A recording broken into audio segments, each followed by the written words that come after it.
Hey guys, I'm Nicole and welcome to our garden. In this video, I'll be talking with Liz Chaplin, our DuPage County Board Rep here in District 2. She has been by far the most responsive and collaborative elected official that we've had the pleasure of working with throughout this whole hoopla. To see interviews I've conducted with other elected officials or neighbors, click in the upper right corner. To get the full skinny on our whole situation, hit the subscribe button and bell below and visit our website at elmhursthoopla.com. Here we go.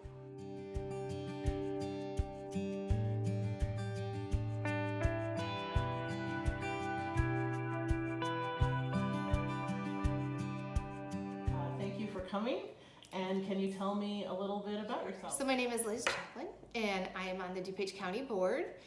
And I believe I found out about the Hoop House through you, Nicole. I think you reached out to me either through Facebook or through my county email and asked me, for some help if I'd come out and check out your hoop house, and I was happy to do so. What is the position of DuPage County on temporary membrane structures or hoop houses? Well, a temporary membrane structure would be treated like any other temporary structure in the county. So, for example, a hoop house would be treated like a shed. So you'd have to adhere to the square footage requirements, and just like I said, like any other temporary structure, it would be treated that way. We don't ban them in the county. We just treat them as a temporary structure. So they would be permissible then? Yes. Okay. How did you feel about this issue when you found out about it? Were you supportive, or did it grow on you, or did you know about hoop houses already, or did you have to learn about them? Or I had no idea what a hoop house was. Okay.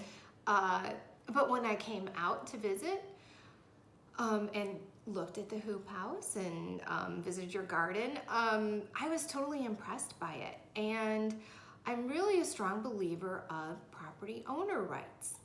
So people should have a right to do things on their property that they like to do, if it's a hobby or whatever, as long as it's not negatively impacting their residents.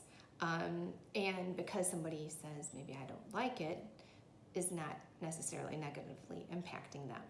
So, but I think it's a great way for a sustainable lifestyle. Being the environmental chair now, I'm really, and because of you, Nicole, actually, I've been really trying to promote gardening and work on this issue, because it really is important that people have the opportunity to grow their own food, and if they want to extend it through the winter, that they should be allowed to do so.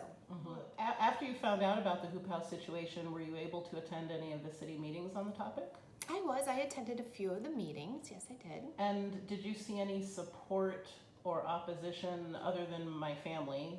Did you notice much attendance one way or the other at the meetings? Well, when I went to the meetings, there were quite a few people in support of the hoop house, and I remember because they all had on their green hoop house buttons. Right.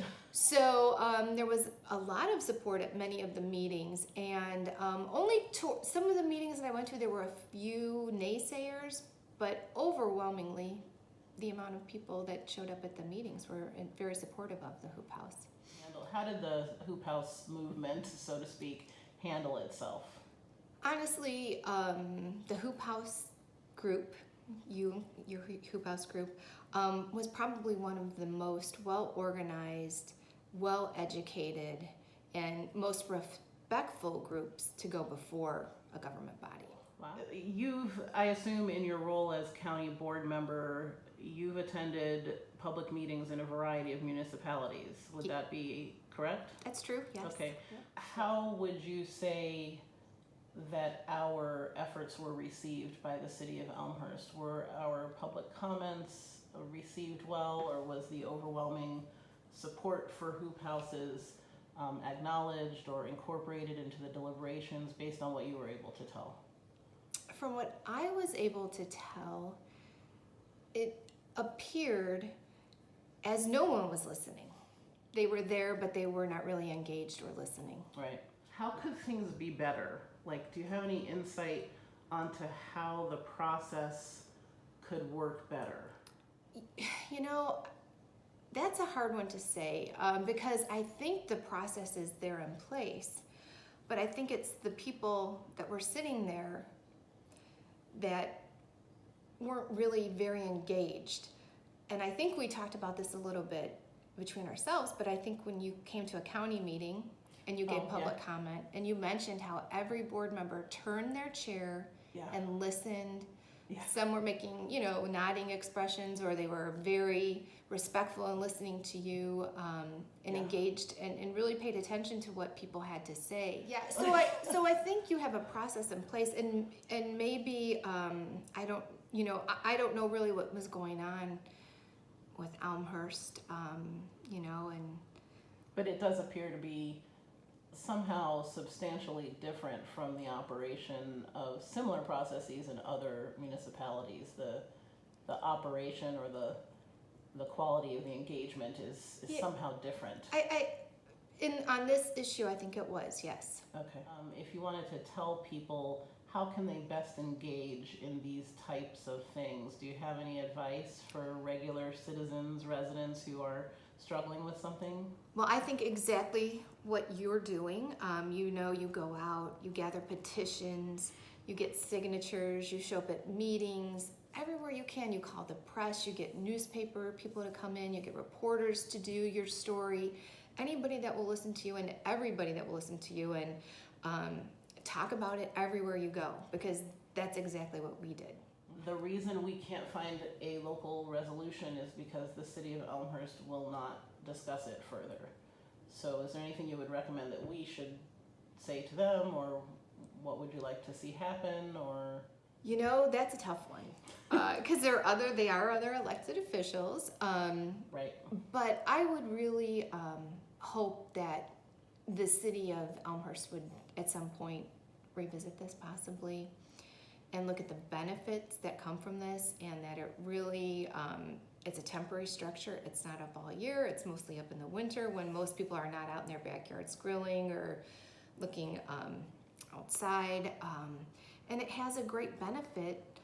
And I think more people are looking to have sustainable lifestyles.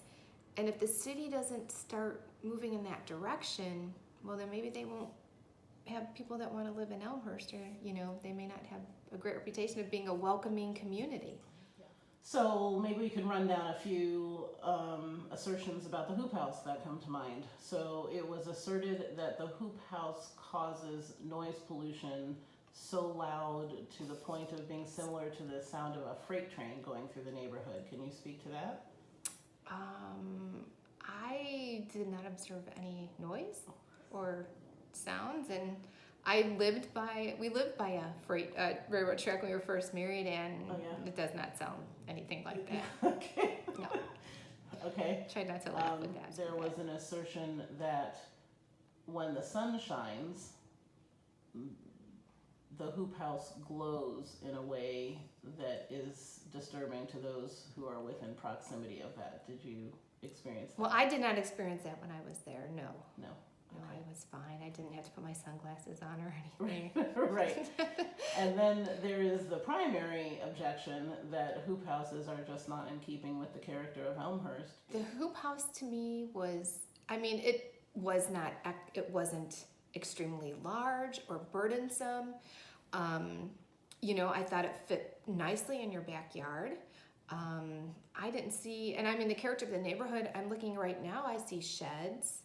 And I see little things sticking up above the fence. It might look like I don't know what it is, but I mean, I see a lot of different things in people's backyards here. And I think it's just another structure in a backyard. Thank you so much for your support along the way. I can't thank you enough. One of the few elected officials who really has stood by us through this, so thank you so much. Well, I'm happy to help. Okay.